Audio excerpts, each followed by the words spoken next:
ए बुढी, पानी पर्दैछ, एकदमै जाडो लाग्यो, त्यहाँ भट्टीमा गएर यसो एक पेक हानेर आउनु पर्यो हौ।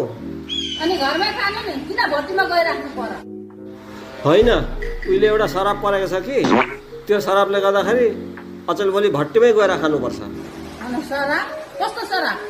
उहिले भगवान स्वर्गबाट धरतीमा झर्नु भएको थियो अरे कि, अनि यसो घुम्दै जाँदाखेरि एउटा दुधवालाले दुध बेच्दै गरेको देखो अरे, अनि गएर दुध माग्यो अरे भगवानले।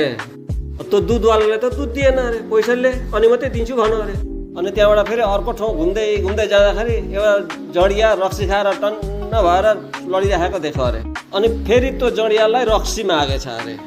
अनि त्यो रक्सीयाले चाहिँ ए जति खाए पनि खाऊ, म जिउँदो हुन्छ केही टेन्सन नगर, जति खाए पनि खाऊ भनेछ अरे। अनि त्यहाँबाट भगवानले सरापेछ। त्यो दुधवालाले चाहिँ घर घरमै लिएर दिनुपर्छ, रक्सी चाहिँ भट्टीमै गएर खानुपर्छ।